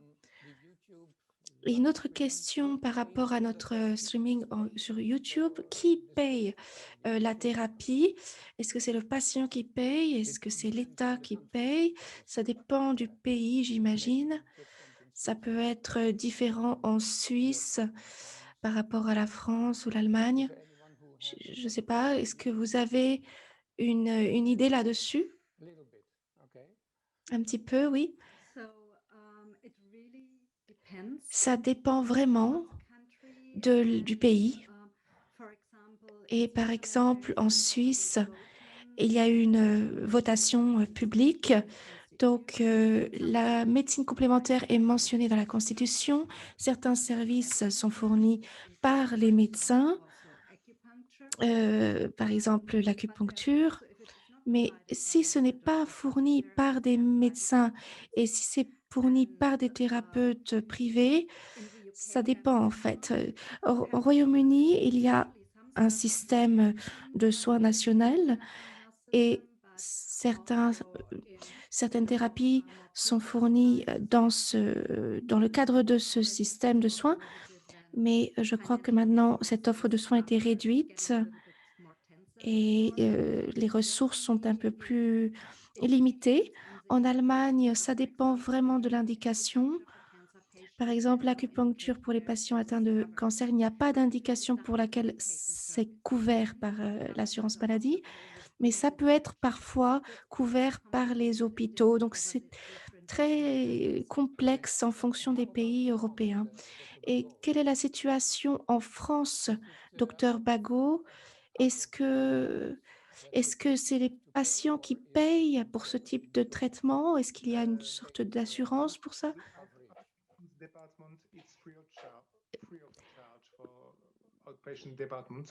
Non, c'est gratuit pour les patients ambulatoires et lorsque les gens vont voir un psychologue privé à Strasbourg, il y a une assistance spéciale qui donne de l'aide au réseau oncologique d'Alsace. Le réseau oncologique alsacien subventionne, enfin soutient financièrement ce type de pratique, les oncologues. Et là, il y a la même chose pour les homéopathes ou les acupuncteurs. Donc là, c'est normalement, depuis le 1er janvier, maintenant, l'homéopathie n'est plus remboursée en France. Mais bon, il faut payer quelques euros. C'est pas si cher que ça. Donc, il y a des subventions et il y a aussi une prise en charge par la sécurité sociale. Merci. J'ai aussi une autre question pour vous, Dr Bago, de Maria Chacho. Votre modèle de médecine complémentaire et intégrative a-t-il été adopté au Royaume-Uni? Je ne sais pas du tout répondre pour le Royaume-Uni. Vraiment, je ne peux pas répondre à cette question. Je sais qu'il y a un centre de médecine intégrative à Londres qui travaille très bien, à Glasgow aussi, mais je ne sais pas dans les petites villes, ça je ne sais pas vous répondre. Et parmi les autres orateurs, est-ce que vous connaissez la situation de la médecine, l'oncologie intégrative au Royaume-Uni? Petra ou Claudia? Non, donc on ne peut pas répondre à cette question. Il y a une autre question. Qu'est-ce que vous pensez du gluten pour les patients d'oncologie, les patients atteints de cancer? Est-ce que quelqu'un peut répondre à cette question? Le gluten et les patients en soins d'oncologie?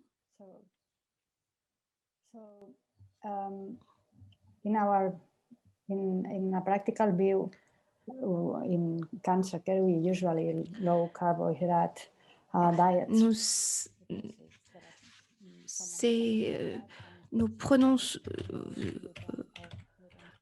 souvent en compte les hydrates de carbone dans les régimes.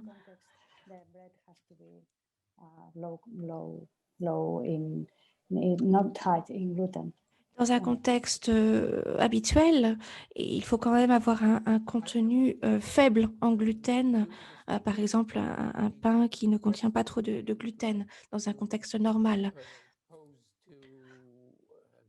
Est-ce qu'il y a d'autres questions que vous voudriez poser, par exemple, aux membres du Parlement européen? Ou est-ce que vous avez des demandes? Non? Je pourrais dire quelque chose? Je suis très content pour cette réunion et j'espère vraiment, Madame Rivasi, que nous pourrons continuer de travailler ensemble. I'm sure we can work together because les patients, comme vous avez dit, attendent beaucoup de nous. Il faut mettre vraiment le patient en avant et le patient au centre de tout. C'est à la fois recherche mais aussi discussion. So I'm sure that we can work together and to work with the Cancer Commission. Je suis sûre que nous allons travailler ensemble, que nous allons travailler aussi avec la commission cancer, parce qu'il y a encore beaucoup à faire, vraiment beaucoup à faire. Merci beaucoup. Quelqu'un d'autre voudrait intervenir? Petra, peut-être? Oui. J'aimerais savoir de quoi vous avez besoin de notre part pour que l'on puisse vraiment soutenir ce processus? Est-ce que vous voulez que nous vous apportions des informations? Qu'est-ce que vous voudriez que nous faisions pour que vous puissiez soutenir notre travail? Michel, pouvez-vous peut-être répondre à la question de Petra Voice? Oui, alors, on a besoin de vous parce que, comme vous l'avez vu, il y a beaucoup d'obstacles au niveau de la perception qu'ont la médecine conventionnelle par rapport à la médecine intégrative ou complémentaire. C'est dû à la formation. Chacun est dans son silo. En fait, ce qui a fait bouger les choses, c'est le patient.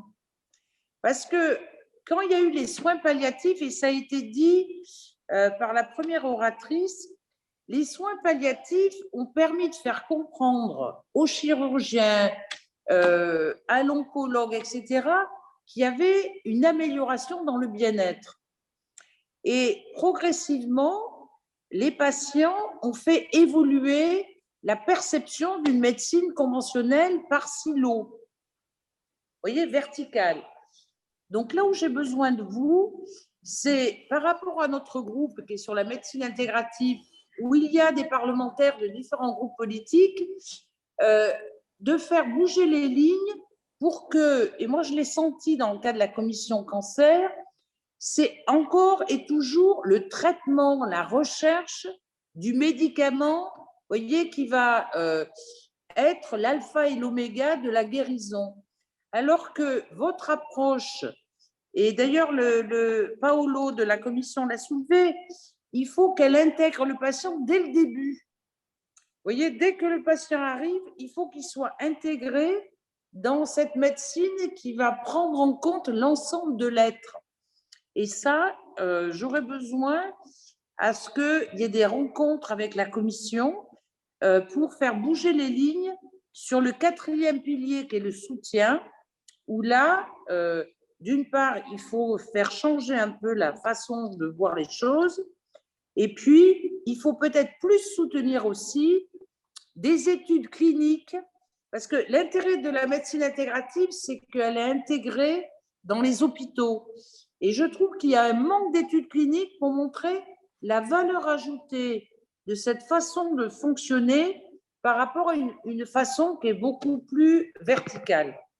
Donc, vous voyez, il faudrait plus de soutien sur la recherche, sur les études cliniques avec votre participation pour qu'on ait des arguments beaucoup plus lourds et qu'on associe les patients qui ont pratiqué cette médecine intégrative. Vous voyez, les patients, à mon avis, c'est le meilleur support de cette médecine intégrative et ils ne sont pas suffisamment mis en avant. Voilà.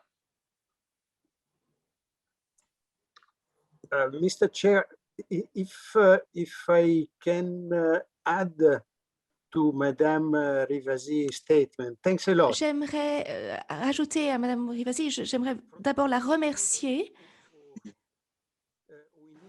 Je pense que nous avons besoin de l'aide de tout le monde. Et c'est une réalité. Nous travaillons en première ligne.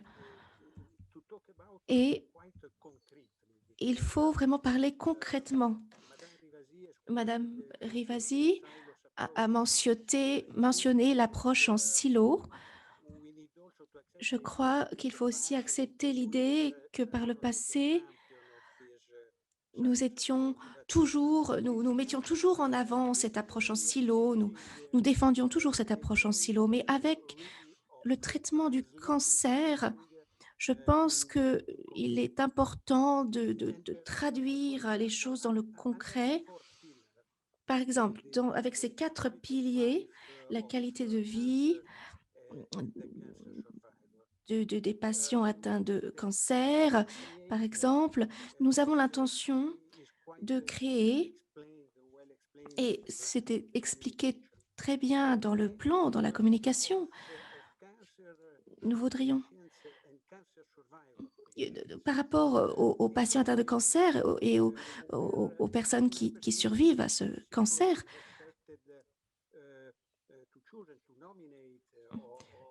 chaque personne devra nommer et devra peut-être construire des références pour pouvoir apporter une valeur ajoutée à ces sujets.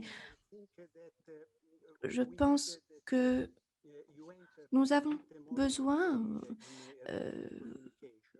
vous l'avez dit aussi, dans la communication, nous avons un besoin de communication et dans l'annexe aussi parle aussi d'activités concrètes, d'actions concrètes qui seront menées, qui seront financées à l'avenir avec différents mécanismes dans la commission.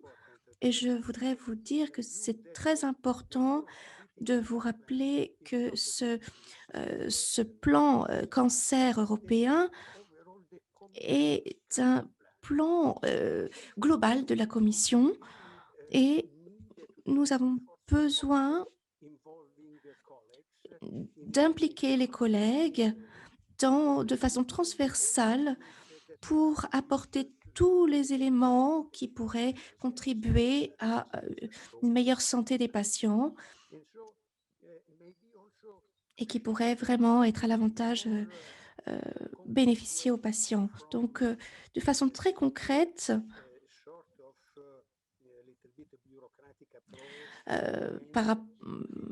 quelque chose qui se différencie de cette approche bureaucratique. Je pense que vous travaillez déjà avec cet avantage d'avoir cette approche transversale, interdisciplinaire. Donc, vous n'êtes pas... vous n'avez pas ce préjugé, cette approche en silo. Donc, je pense que vous avez les compétences finalement, et les États membres aussi, par rapport au traitement des patients atteints de cancer. Donc, il faut vraiment travailler ensemble et je pense qu'en travaillant ensemble, nous allons progresser. Oui. Petra Voice a dit comment est-ce que nous pouvons, en tant que scientifiques qui participons à ce domaine de la médecine intégrative, de l'oncologie intégrative, comment nous pouvons construire un plan cancer.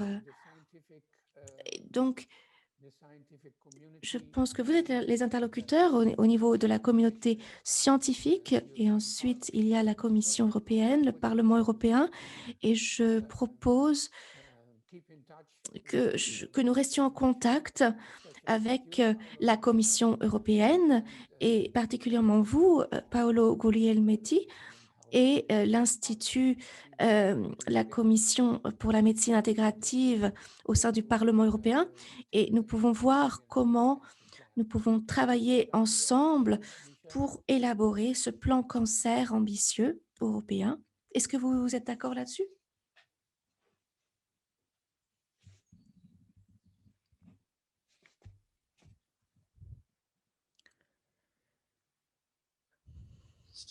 En tout cas, au niveau parlementaire, je suis tout à fait d'accord qu'on travaille ensemble avec la Commission, parce que vous voyez, quand on avance, il faut absolument qu'il y ait la Commission.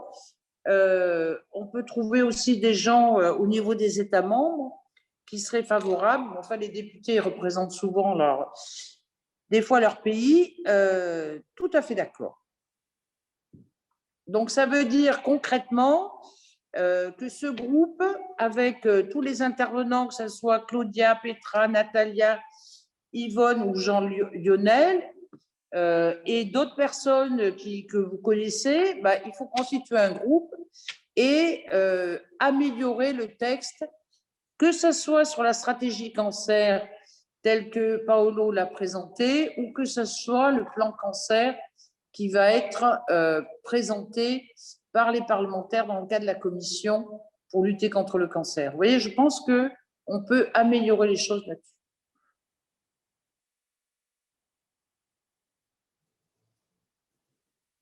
So it's up to you, Michel, to close the meeting with Donc, Michel, c'est à vous de clôturer, de clore cette réunion avec quelques mots de conclusion.